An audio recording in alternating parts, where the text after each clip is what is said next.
आप लोगों ने गृह मंत्री से मुलाकात के बाद सबने, मैंने भी देखा ट्विटर पर सब जगह पोस्ट किया था कि अच्छी मुलाकात हुई है।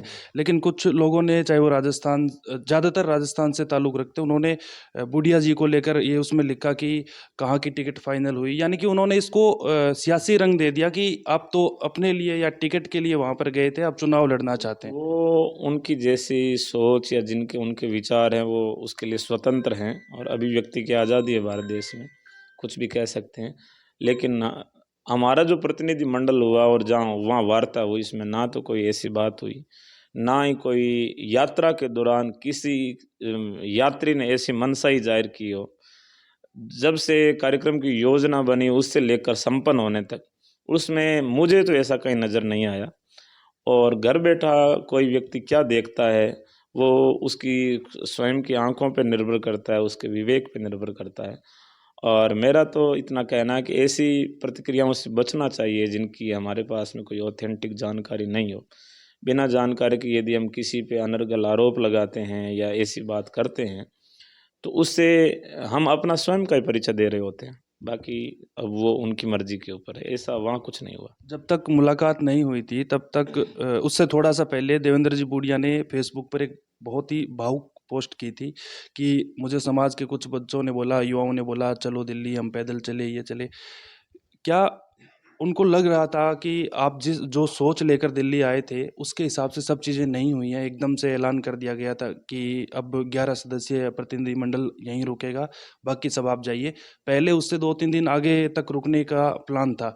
तो क्या रामलीला मैदान की परमिशन की वजह से ये फैसला अचानक लिया गया, या फिर ऊपर से कुलदीप बिश्नोई जी या फिर दूसरे जो प्रतिनिधि हैं समाज के, उनकी तरफ से कोई संदेश आया था कि आप लोग घर जाइए, इसको हम 2-4-5 दिन में हल करवा देंगे? नहीं, यहाँ से जब गए थे तब मुलाकात का कार्यक्रम तो प्रतिनिधि मंडल का ही था और मुलाकात हमेशा प्रतिनिधि मंडल से ही होती है। कोई वहाँ रामलीला मैदान में आकर के गृह मंत्री जी या कोई ज्ञापन लेते हैं, ऐसी कोई प्रक्रिया है भी नहीं और ऐसा कोई पहले विचार भी नहीं था।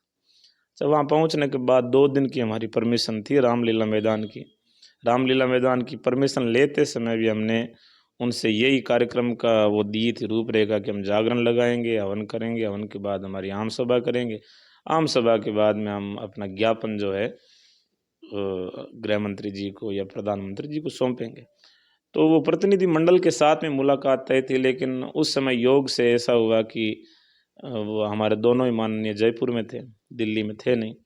और अब दिल्ली में नहीं थे, इतने सारे लोग वहाँ रुकने की व्यवस्था, प्रबंध, इतने लोग सर्दी में तब कर रहे थे। तब गजेंद्र सिंह जी शेखावत, कुलदीप जी बिश्नोई, इन सब ने जो है गृह मंत्री जी से, उनसे सबसे बातचीत की। उन्होंने कहा कि जो प्रतिनिधि मंडल है उससे मुलाकात हो जाएगी, उनका ज्ञापन ले लिया जाएगा और जो उद्देश्य है आपका वही उद्देश्य है। बाकी ऐसा तो कोई संकल्प था नहीं थी कि भाई हम आरक्षण लेके ही लौटेंगे और उसकी मांग उन्होंने स्वीकार कर ली, तो सब लोगों को वहाँ रोकने का कोई औचित्य भी नहीं था और समाज के जो भी अग्रगण्य जो उसका नेतृत्व करने वाले लोग थे, उन्होंने विमर्श करने के बाद में ये तय किया कि जो प्रतिनिधिमंडल है वो यहाँ रुकेगा और हम दिल्ली में रुके रहे जब तक नहीं मिले। उसके बाद में उनसे मुलाकात करके वापस मुलाकात हुई थी गुरुजी, या फिर ज्ञापन भी दिया गया था? ज्ञापन भी दिया गया था और पूरी उनको जानकारी भी दी गई थी। उन्होंने पूरे ज्ञापन को वहाँ पढ़ा भी था और पढ़ने के बाद में उन्होंने ये कहा था कि मैंने एनसीबीसी के चेयरमैन साहब को पहले भी निर्देशित किया है और 2 दिन बाद में 1 दिन के लिए मैं जयपुर जा रहा हूँ, गुजरात जा रहा हूँ।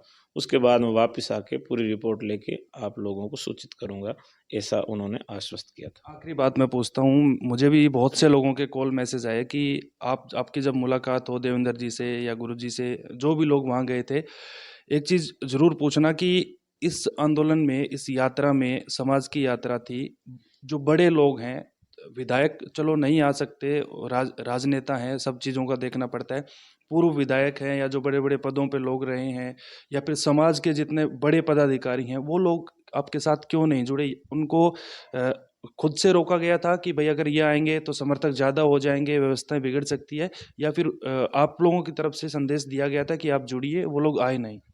हमने तो जहाँ तक इस यात्रा की आयोजक थी वो अखिल भारतीय बिश्नोई महासभा थी। उन्होंने मेरे को कहा कि आपको चलना है, तब मैंने हाँ भर दी और उन्होंने सबको ही निमंत्रण दिया था। मेरे अनुसार तो सबको ही आना चाहिए था। यदि यात्रा में शामिल नहीं हुए तो रामलीला मैदान में आना चाहिए था, लेकिन जो नहीं आ पाए, क्या कारण रहा होगा, कहीं न कहीं आपस में तालमेल की, संपर्क की कमी रही होगी। लेकिन उद्देश्य यही था कि समाज को ओबीसी में आरक्षण मिले और इसमें समाज के हर वर्ग को, चाहे वो नेता है, चाहे अधिकारी है, चाहे विद्यार्थी है, चाहे किसान है, इसका लाभ आगे सबको मिलने वाला है। तो सबको एक साथ होना चाहिए था। लेकिन फिर भी समाज के लगभग हर व्यक्ति ने, हर वर्ग ने, चाहे खुल कर के सामने या साथ में नहीं आए हो, लेकिन दिल से वो साथ में थे। दिल से सबकी कामना यही थी कि समाज को आरक्षण मिले।